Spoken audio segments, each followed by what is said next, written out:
Entre el desembarco de Cristóbal Colón en 1492 y la rendición de España en la batalla de Ayacucho en 1824, transcurrieron 332 años de dominación extranjera en territorio latinoamericano.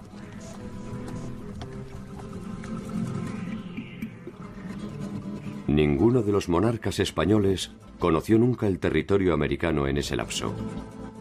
Y la corte portuguesa solo lo haría en 1807 escapando de la invasión bonapartista. Durante esos 3 siglos se ensayaron los más variados, burocráticos, originales y absurdos sistemas de administración y control social.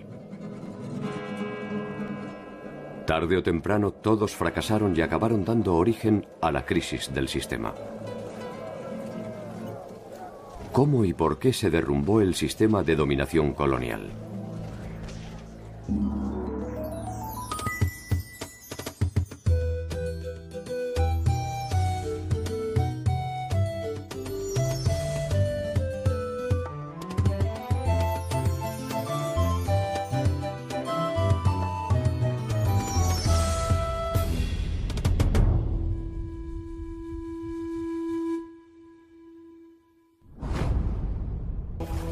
Como toda conquista, la irrupción de Europa en el actual territorio latinoamericano fue un proceso violento, ilegítimo e inmoral.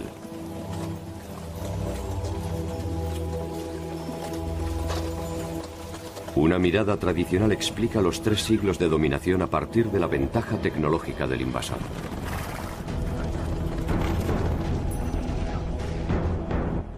Para muchos, se trató de un simple enfrentamiento entre la inocencia y la impiedad.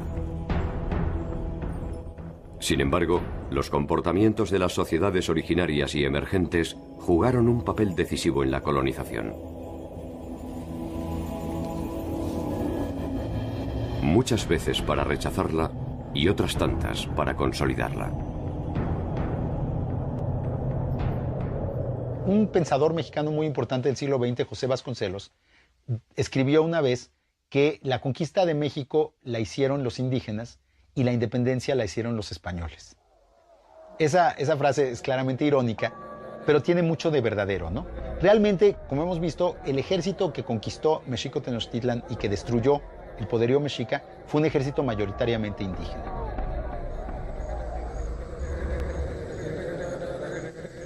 La conquista de México, iniciada en 1517, daría una proporción real a la empresa colonizadora. Después de su experiencia en las Antillas, por primera vez los españoles se enfrentan a una fuerza imperial capaz de darles batalla. La clave del éxito de Hernán Cortés reposa más en sus aptitudes diplomáticas que en sus condiciones militares.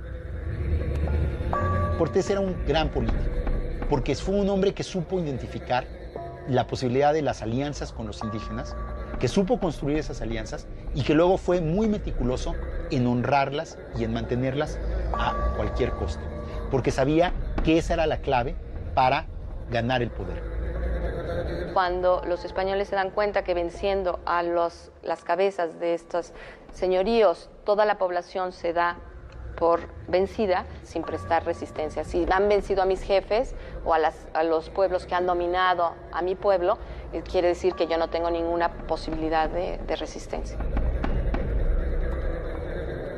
No hay que olvidar que en estos primeros años no debe haber habido en México más de 1,000 o 2,000 o inclusive 5,000 españoles cuando había pues quizá más de 10 millones de indígenas en el territorio. Era imposible que los españoles gobernaran directamente por la fuerza o por la política a los indígenas y sabían que los aliados eran fundamentales para ese gobierno.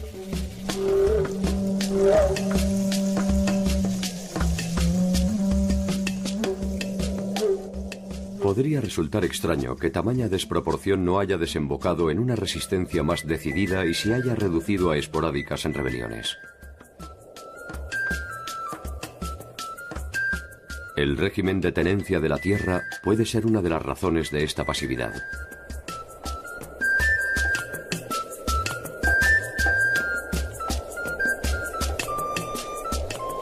Los pueblos mesoamericanos Les era muy preciado quedarse en la tierra que habían trabajado por milenios, pero realmente milenios, sus ancestros, y por lo tanto querían quedarse en los territorios que eran y aceptaron la subordinación.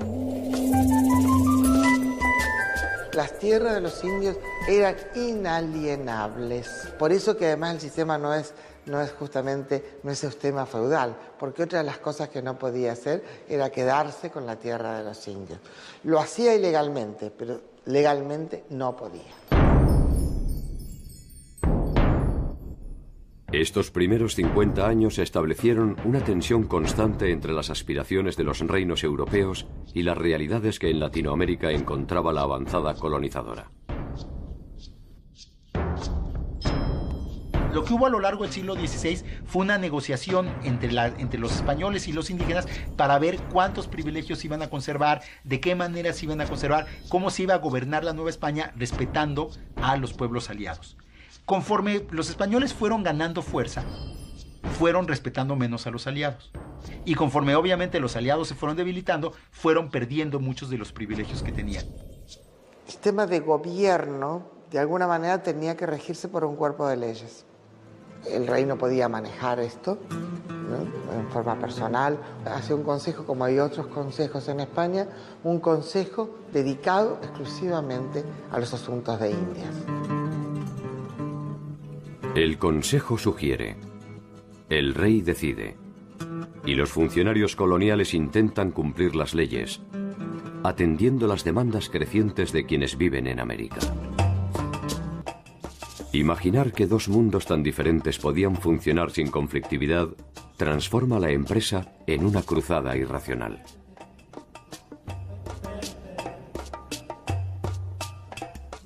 La corona de Castilla intentó aquí un desarrollo armónico que ni siquiera había logrado en su propio territorio.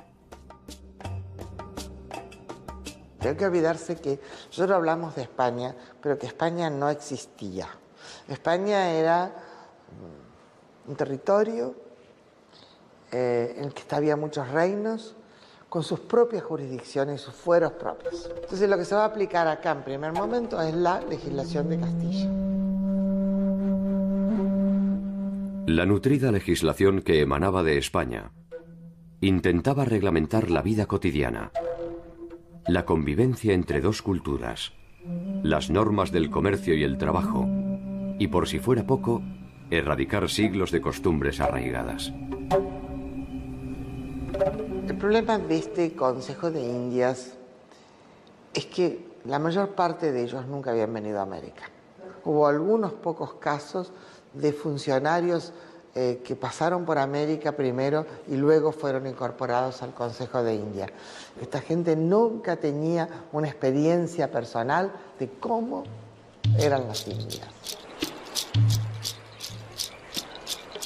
A los problemas específicos de la colonia se suman los conflictos que se desarrollan entre las coronas europeas.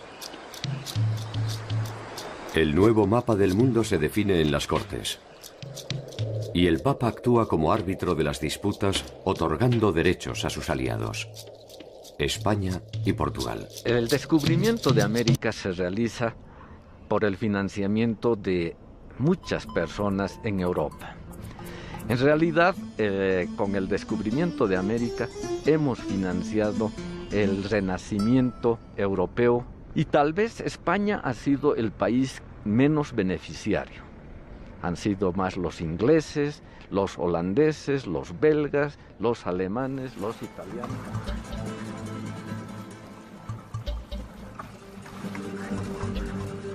El 5 de septiembre de 1780 hay incertidumbre y preocupación en la ciudad de La Paz. Los rumores hablan de un inminente ataque de los indígenas. La conmoción tiene sus razones en las puertas de la ciudad más representativa del poder español. Sobre una cruz se exhibe la cabeza del curaca más representativo de la corrupción local, Florencio Lupa, quien ha sido ejecutado por los rebeldes.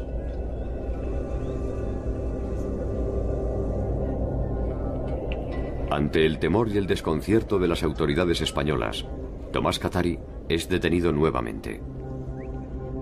Y fue entonces que, por influencia de unos españoles que trabajaban en minas de allá, agarraron a Tomás Katari y, llevándolo a Sucre, en unos barrancos que hay allá que se llaman Chataquilla, allá lo despeñaron. La muerte del líder llevaría una espiral de violencia a la región. Sus hermanos Dámaso y Nicolás Katari se enfrentan ahora abiertamente con el régimen. Los españoles pierden el control territorial, abandonan las haciendas, se refugian en iglesias y ciudades y los indígenas armados controlan la región norte del Potosí. En la Cuaresma de 1781 le llegará el turno al padre Dionisio Cortés, que es asesinado aparentemente por órdenes de Dámaso. Decenas de curacas fieles a las autoridades también son asesinados. Una semana después, otro grupo de indios irrumpe en la iglesia de San Pedro de Buenavista y mata a más de 200 personas que se habían refugiado en el interior, incluyendo al sacerdote. Los hermanos Katari avanzan sobre la ciudad de La Paz y establecen un sitio desde las laderas de los cerros en abierto desafío al gobierno español. No muy lejos de allí, Cuzco, la que había sido la gloriosa capital del Imperio Inca, vivirá un episodio similar. A medio camino entre Cusco y el lago Titicaca hay un lugar llamado Tungazuca, que es una hacienda cuyo propietario de esta hacienda era el cacique José Gabriel Condorcanqui. Ese era su nombre. José Gabriel Condorcanqui, que pasaría a la historia como Tupac Amaru II, lidera una protesta similar contra los abusos de los corregidores. Así como este Tomás Katari era relativamente pobretón, no era un ricacho, pues él era un señor de esos así, había estudiado en el colegio de los jesuitas, no el para hijos de caciques, sino el de los españoles. Tenía mucha conciencia de su nobleza inca, tenía un pleito en el virreinato por el marquesado de Oropesa, es decir, un título nobiliario español. Mientras que la sublevación de los cataris fue la consecuencia de un proceso algo improvisado, la de Tupac Amaru fue una acción premeditada que perseguía fines específicos: la búsqueda del poder. El corregidor de la región de Tinta, don Antonio de Arriaga, serviría de instrumento para dar inicio a la rebelión y hacerla irreversible. Fue el día 4 de noviembre del mismo año, del 1780. Tupac Amaru, que hizo toda una gran fiesta en su finca de Tungazuca, invitó al corregidor. Cuando se estaba yendo, le hicieron una emboscada allí a la salida de ahí y lo trajeron detenido, preso ya, y empezó a hacer un juicio a Arriaga por las cosas que había hecho contra su pueblo. La sorpresa de Arriaga debe haber sido mayúscula. Un nativo se arrogaba el poder de justicia en territorio español. Al menos no fue una sorpresa duradera. 6 días después sería encontrado culpable y Tupac Amaru II daría un paso más arriesgado. Levantó una horca, que era privilegio de los españoles, y lo colgaron. Y a partir de eso, entonces empezó una rebelión, y ahí Tupac Amaru buscó una alianza con los mestizos del Cusco. Los indígenas de la región, cansados de los abusos, se suman mayoritariamente al llamado de Tupac Amaru, quien al mando de un improvisado ejército obtiene una primera victoria en Sangarará. Ahora se encamina a Cuzco. Su esperanza es que los criollos se plieguen al movimiento ante la promesa de libre comercio y supresión de impuestos. Los criollos finalmente eligen el dominio colonial. Tupac Amaru llegó a cercar el Cusco, pero no tuvo éxito. Lo persiguieron y en una batalla no lejos de Tungazuca, allá perdió, alguien lo denunció y entonces lo ejecutaron en la plaza del Cusco con los 4 caballos. Cada parte de su cuerpo iba a un sitio que había sido rebelde para escarmiento. Aunque quizás no hablaran tan explícitamente de independencia, pero fue una rebelión claramente contra el poder colonial. Si querían llegar hasta quitar los españoles, ahí hay dudas, pero fue donde los criollos, que también podían estar descontentos, vieron que la posibilidad de romper con la corona era posible.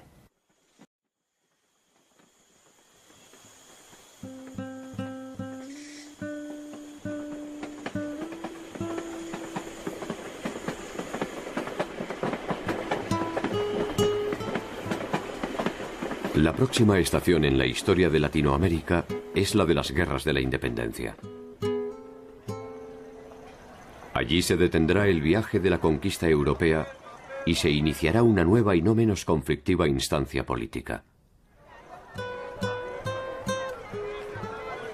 Los pueblos originarios perdieron en esa ocasión el tren que podría haberlos llevado a una demorada victoria. La fanática convicción del poder colonial los había homogeneizado como tributarios sometidos. Ese sometimiento estableció un grado de pertenencia común que originó muchas de las rebeliones indianas. La compra de voluntades y la obtención de módicos privilegios finalmente definieron la suerte de las revueltas. Mientras que algunos grupos resistieron con perseverancia la dominación, otros muchos prefirieron amoldarse a las condiciones del vencedor, dándole el impulso necesario para prorrogar el sometimiento. Quizás ese sea el único saber que nos legó la larga noche de la ignorancia.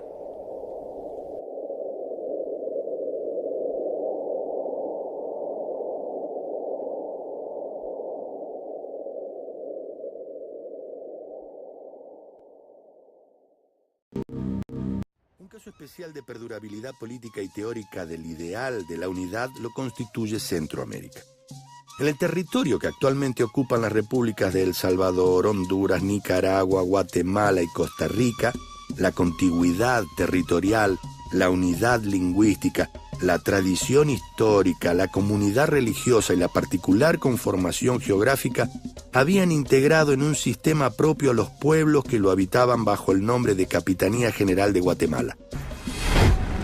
Cuando se produce la invasión napoleónica de España, el proceso que se vive allí en Centroamérica es marcadamente diferente al que se produce en el resto de América.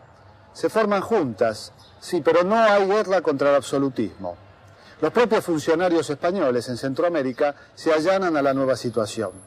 En las Cortes de Cádiz participan diputados centroamericanos y sus resoluciones ejercen un influjo mucho mayor que en otras regiones americanas. Después, la reacción absolutista no se ensaña con Centroamérica, que recién emprende el camino de la independencia en 1821. La figura intelectual más notable de la independencia centroamericana fue José Cecilio del Valle, quien condenaba con gran severidad el régimen de encomiendas que esclavizaba al indio y la inclinación real hacia el oro y la plata. Las masas de mestizos e indios participaron decisivamente en todas las luchas por la construcción de la República Federal de Centroamérica. Creían que la revolución también se hacía para ellos. Fue un trágico error. El régimen semiservil de la prestación personal, anulado en el papel por la revolución, se restablecería oficialmente en 1839 bajo el nombre de Protectoría de Indios. La abolición del tributo, el repartimiento y la mita son reivindicaciones indígenas no satisfechas por la aristocracia criolla. Ello desencadenará en el seno del proceso de independencia insurrecciones específicas condenadas a la derrota. El Congreso de 1823 declaró la independencia política de España y también del efímero Imperio Mexicano, dando origen a las Provincias Unidas de Centroamérica. Ese mismo Congreso llamó a celebrar una asamblea para constituir una confederación que representase a la gran familia americana. El inspirador de la idea fue Del Valle. Al general Francisco de Morazán le correspondió la tarea de poner en marcha la República Federal de Centroamérica. Morazán gobernó la región durante 8 años y mantuvo su influencia por casi 2 décadas.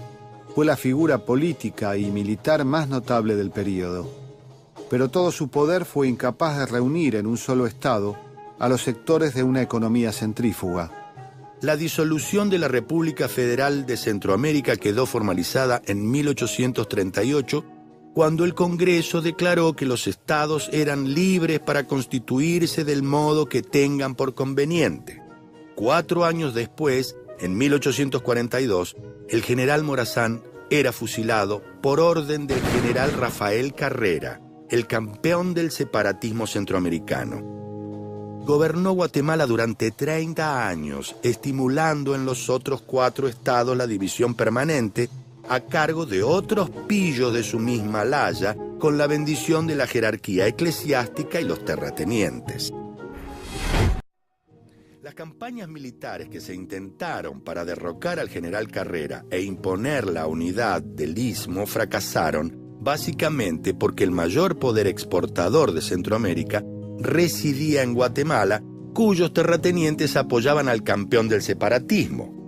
Carrera también era apoyado por la corona británica, que por esos tiempos se benefició de la generosidad guatemalteca, recibiendo el territorio de Belice. Estados Unidos había permitido que se formalizara esta entrega a la competencia a cambio de que los ingleses renunciaran a sus presuntos derechos sobre el futuro Canal de Panamá. Entre unos y otros, despedazaban América Central. El sátrapa general Carrera murió plácidamente en su cama. Lo sucedió en el gobierno de Guatemala el general Justo Rufino Barrios, un liberal nacionalista, ferviente partidario de la unidad centroamericana. En febrero de 1885, Barrios declaró la creación de una sola república de Centroamérica y asumió al frente de la misma como supremo jefe militar. Los otros gobiernos centroamericanos se opusieron a la unidad a la fuerza. Estados Unidos lo consideró una inamistosa y hostil intervención en sus derechos, y el dictador mexicano Porfirio Díaz movilizó a su ejército hacia la frontera guatemalteca. Barrios fue derrotado y dejó su vida en el campo de batalla. La lucha armada por la unificación nacional de América Latina había concluido con la caída de Artigas, San Martín, Bolívar, Santa Cruz, Morazán y Barrios. Había durado medio siglo. En lo que restaba del siglo XIX, los últimos ecos de esa lucha se manifestarían en el terreno de la política y la diplomacia. Y así como a la unidad bolivariana sucediera la posterior fragmentación, ahora seguiría la mutilación territorial, caso de México, y hasta la cínica creación de nuevas soberanías, caso de Panamá.